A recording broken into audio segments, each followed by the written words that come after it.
Story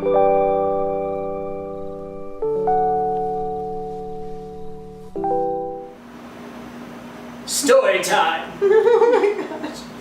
Let me hear your story time. No, you do your story time! Story time! So, story time goes back to 2008, No, Sammy was born. 2011? Probably. 2012.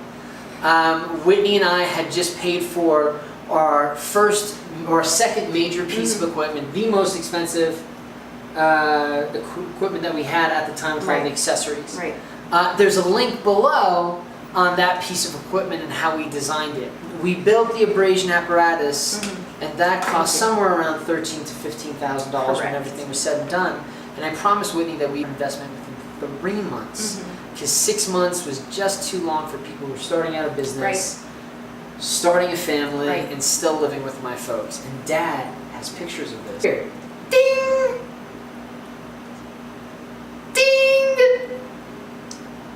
We were doing the abrasion in Mom's house. Now I know that sounds weird, but my mom and Dad have this house that looks like a square donut. They do. Where you walk through, I know, weird. Walk through the front 2 doors and you open up to this atrium that's 40 foot by 40 foot. And there's like grapevines hanging. It's like open, flowers, but there's grapevines and so it's outside. Not during that time of year though. That's when everything dries out. Right. So we're in there with this apparatus, which was a core drill hooked up to a generator, and the core drill had a hose hooked up to it, and then we had this apparatus with the concrete in it. Right. What time did we start in the morning? Oh my gosh. First day. What, probably 6:30? What time did we finish? Your dad cut us off at about 9:45, 10 o'clock p.m. Walked into the atrium, and he said, "That's it. Okay, enough! Enough!" Because this is like a ridiculously loud and obnoxious sound. Because you have the generator going into power, and then you've got the drill, and it's abrading concrete. Water spraying everywhere. It's so. And each sample is a 20-minute test, 50-second intervals. You have to take a measurement. Right. And well, I mean, now we can switch out a sample in like a minute and a half. 2 minutes. Oh yeah, you're very fast. But when we first started, it would take us like a half an hour to. Now I would say probably 5 to 10 half an hour, and I would yell, and the steel balls would go everywhere. Yeah, you've got a good method now. Oh, totally.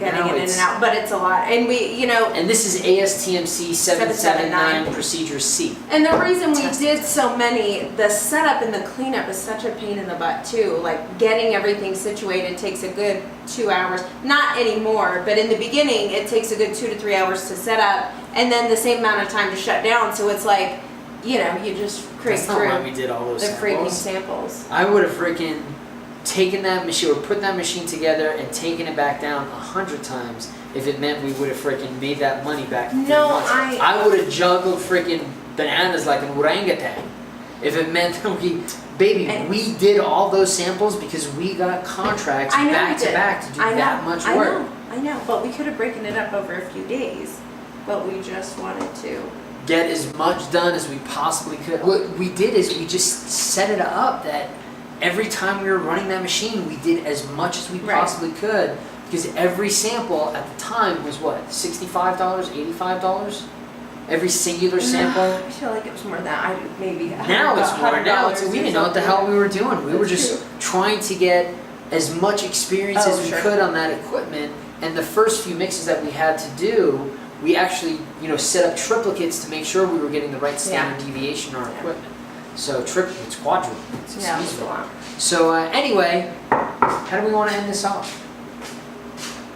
What's the story? What's the lesson? The conflict was, we were doing that first day, I think we did like 200 samples. Whatever the time, crunch turns out to be, it was almost 12 hours. 3 samples per hour, so 36 samples? Per hour?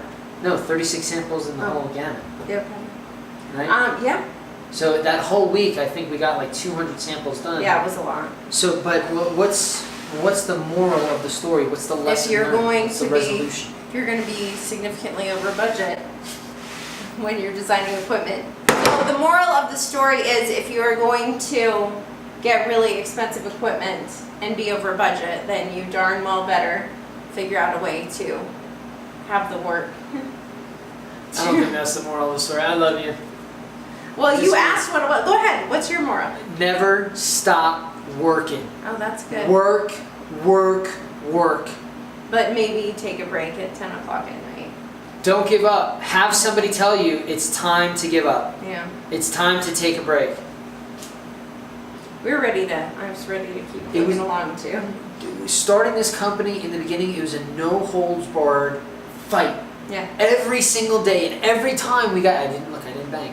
Every time we got a new piece of equipment, we always said, I feel bad for our competitors. At this point, we don't have competitors. Right. And maybe that's a bad thing in some people's eyes, but we have created such a niche for ourselves. There are very few people. I can think of one competitor that we have. They can do all of the, like the gambit of He testing. doesn't even do, no, can't do the test, but he has the experience and the know-how that we have, but no, he can do zero of the tests. He would have to outsource all the tests that we do. That being said, we've created such a niche based on the idea of, I mean, Gary Vaynerchuk calls it, like, says, never stop hustling. Yeah. And, you know, I don't know if I like that word very much because hustle has a certain negative connotation to it. Well, the story is, I think it's, I like that. you got to work your butt off. If you're going to commit to something, if you're going to build a piece of equipment, you own up to it and you fight for it every single day. Or if you just decide you're going to go into business for yourself, like you keep whatever it is, whatever your market is, you keep working, you keep hiring people, even though it scares you. You do things that get you out of your comfort zone. Absolutely. Like if you want to create a company that disrupts, you know, the localized environment, whatever industry you're in, you have to be disruptive yourself. Absolutely. You can't do things that are, you know. It's easier to find a niche. As hard as that is, it's easier to find a place where you fit and you push that. You got to create a disruptive company too. Absolutely. Hire people, fire people. Hire people that can mimic what you do, only 85%. If you get a piece of equipment, use it. Right. Non-stop. We're getting the finger. We're getting the finger in. We've been getting that a lot today. Yeah. All right, so to wrap it up, thank you for your time. And scene.